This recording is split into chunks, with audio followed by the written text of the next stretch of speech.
Kesatuan rakyat, kesatuan jiwa, kerajaan perpaduan. Teruskan bersama di dalam channel ini untuk perkembangan-perkembangan isu semasa, isu politik, dan isu-isu hangat di Malaysia pada hari ini. Jangan lupa teruskan bersama di dalam channel ini. Tekan butang like, share, dan subscribe channel ini untuk perkembangan terkini politik di Malaysia.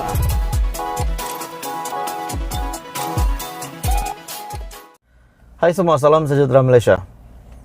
Hangat diperkatakan sejak petang kemarin. Status Hajiji yang dilihat semakin goyah dan warisan pula mendakwa mereka cukup majoriti. Sebelum saya meneruskan isu hangat hari ini, tuan-tuan dan puan semua, ada beberapa persoalan yang bermain di pikiran saya. Adakah relevan hari ini Shafi Apdal menjadi Ketua Menteri lagi?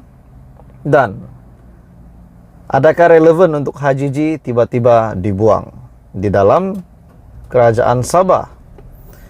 Jadi tuan-tuan dan puan semua, seperti spekulasi yang saya pernah buat di dalam video sebelum ini, di mana saya melihat Shafi Apdal yang tidak menjadi menteri di dalam kabinet kerajaan perpaduan. Jadi saya berpikir, adakah Shafi Apdal akan menjadi ketua menteri? Sebab kita tahu bahwa Shafi Apdal dan Perdana Menteri hari ini mempunyai satu hubungan yang baik. Tapi kenapa beliau tidak dimasukkan di dalam kabinet kerajaan perpaduan? Tuan-tuan dan puan-puan semua, sebelum saya meneruskan isu hangat hari ini, terima kasih semua telah menonton video ini. Jangan lupa tekan butang like, share video ini kepada ramai orang, dan jangan lupa tekan butang subscribe. Jadi tuan-tuan dan puan-puan semua, menerusi satu entry media yang saya lihat, spekulasi rampasan kuasa di Sabah akan berlaku. Spekulasi ini kuat menyatakan bahwa rampasan kuasa di Sabah akan berlaku. Warisan telah dakwa mempunyai kerusi majoriti yang cukup. Manakala JRS bagaimana pula dengan keadaan mereka? PBS masih menyatakan sokongan kepada JRS. Manakala BN pula telah memuktamadkan keputusan mereka untuk menyokong warisan di Sabah. Bahkan Presiden Warisan sendiri telah telah membuat kenyataan bahwa mereka telah mendapat sokongan daripada Adun Barisan Nasional di Sabah. Spekulasi rampasan kuasa Sabah, sidang media Shafi yang jadi majlis minum teh. Adakah Shafi Apdal sebagai Presiden Warisan telah prank semua pengamal media, semua penyokong, dan semua tetamu yang hadir di dalam sebuah hotel ternama di Sabah, di mana Shafi Apdal tidak datang ke majelis tersebut, dan akhirnya sidang media Shafi jadi majelis minum teh. Secara tiba-tiba, sidang media yang dipanggil oleh Presiden Warisan Muhammad Shafi Apdal kemarin dibatalkan. Ini di tengah-tengah desas-desus mengenai rancangan rampasan kuasa untuk menggulingkan kerajaan Sabah pimpinan JRS dan Ketua Menteri Hajiji Noor. Oriental Daily melaporkan wartawan tempatan yang dimaklumkan mengenai sidang media khas yang diadakan di sebuah hotel di Kota Kinabalu pada 4.30 petang kemarin, diberitahui mengenai pembatalan acara itu pada jam 6.45. Sebelum ini juga beberapa wakil rakyat warisan dikesan, antaranya Daryl Lee King, yang telah dikesan di hotel itu manakala makanan dan minuman yang dihidangkan kepada mereka yang hadir pada acara tersebut. Sidang media itu kemudiannya menjadi majlis minum teh. Spekulasi mengatakan BN Sabah yang merupakan sebahagian kerajaan negeri bersama-sama parti lain memutuskan untuk bertukar kem dan menyokong Shafi. Adakah Bung Mokhtar sebagai pengurus BN Sabah nak balas dendam dengan Hajiji pada PRU15, di mana secara mengejut Hajiji menyatakan sokongan kepada PN, dan itu telah membuat Bung Mokhtar amat marah. Beliau telah membuat kenyataan Hajiji telah mencetuskan perang di antara mereka. Namun pada akhirnya Hajiji sebagai Ketua Menteri Sabah hari ini dan sebagai pengurus JRS telah menyatakan sokongan kepada kerajaan perpaduan. Saya berpikir tuan-tuan dan puan semua, bagaimana politik nak stabil. Ini satu kedukaan bagi rakyat Malaysia dan bagi Agong yang di Pertuan Agong dan kepada semua rakyat yang memperjuangkan kestabilan politik. Pertama, dikatakan ada pakatan baru di Semenanjung. Dikatakan oleh Hamzah Zainuddin, bahkan pemimpin UMNO pun ada membuat kenyataan. Kalau saya tak silap, Isham Jalil yang berkata kerajaan berisiko untuk bertukar lagi. Nah, di Sabah pula spekulasi kuat mengatakan rampasan kuasa akan diadakan tidak lama lagi selepas warisan mendakwa cukup majority. BN Sabah pun bergabung dengan warisan. Jadi macam mana? Apa nak jadi dengan kestabilan politik yang dilaung-laungkan oleh pemimpin politik? Sekejap sini, sekejap sana, sekejap atas, sekejap bawah. Tonton Bapak semua teruskan bersama di dalam channel ini untuk perkembangan politik seterusnya.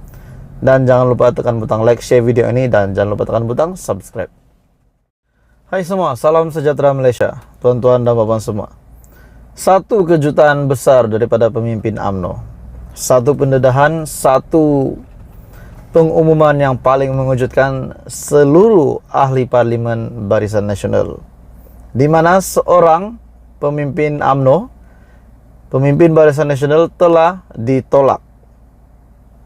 Adakah beliau dibuang daripada UMNO, letak jawatan, dilucutkan jawatan, digugurkan ataupun digulingkan daripada UMNO? Sebelum ini juga kita mendengar kenyataan daripada RPK, Raja Petra bin Raja Kamarudin, di mana kononnya menurut beliau matlamat UMNO pada PRU 15 bukan untuk menang, tetapi untuk menggulingkan Ismail Sabri Yaakob.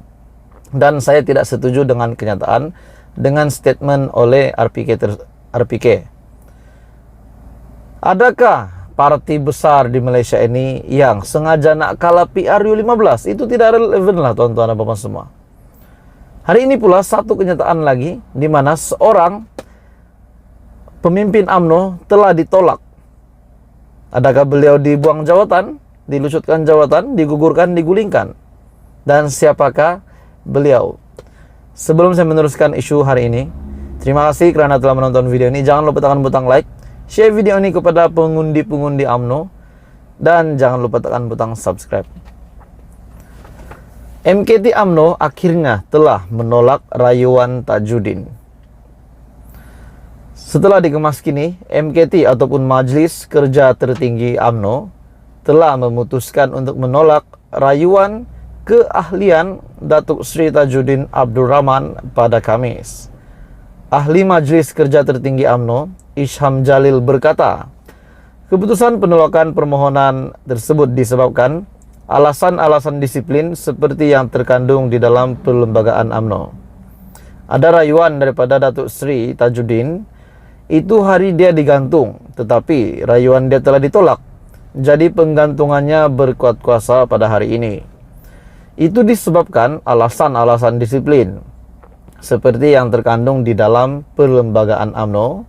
Katanya ketika ditemu bual oleh petugas media di lobi Menara Dato' On, Pusat Perdagangan Dunia WTC pada Khamis. Tajudin dan juga Ketua UMNO bahagian Alor Setar, Datuk Muhammad Yusof Ismail sebelum ini dilapor telah digantung keahlian parti selama 6 tahun ataupun 2 penggal. Keputusan itu ditetapkan dalam mesyuarat Majlis Kerja Tertinggi MKT UMNO yang diadakan pada 30 September tahun lalu. Selain itu juga ujar Isham Jalil, mesyuarat MKT UMNO turut memutuskan untuk menggantung UMNO bahagian Arau atas sebab disiplin. Maksudnya ada 2 pemimpin UMNO yang telah digantung. Kita akan melantik ketua pentadbir di UMNO bahagian Arau secepat mungkin, dan senarai calon ketua pentadbir itu akan dibincangkan. Itu keputusan parti nanti. Tetapi keputusan MKT adalah menggantung bahagian Arau atas sebab disiplin bahagian UMNO, kata Isham Jalil. Sebelum ini juga Isham Jalil ada membuat kenyataan berkenaan dengan kerajaan berisiko untuk bertukar lagi. Katanya kita berdepan risiko kerajaan untuk bertukar lagi katanya. Jadi adakah Anda setuju dengan kenyataan daripada Isham Jalil ini? Jadi hari ini tuan-tuan dan bapak semua, akhirnya Majelis Kerja Tertinggi UMNO telah menolak rayuan Tajudin dan keahliannya digantung dan berkuat kuasa mulai hari ini. Jadi ini satu kejutan lagi di dalam UMNO. Jadi amaran kepada pemimpin UMNO yang lain bagi saya dan juga semua ahli parlimen, bahkan ahli yang biasa di dalam UMNO, sesiapa yang melanggar perlembagaan sudah pasti akan dikenakan hukuman ataupun tindakan undang-undang dari kepimpinan tertinggi UMNO seperti Tajudin tadi, di mana beliau telah digantung keahliannya selama 6 tahun ataupun 2 penggal. Jadi tuan-tuan dan bapak semua, teruskan bersama di dalam channel ini untuk perkembangan politik seterusnya. Terima kasih.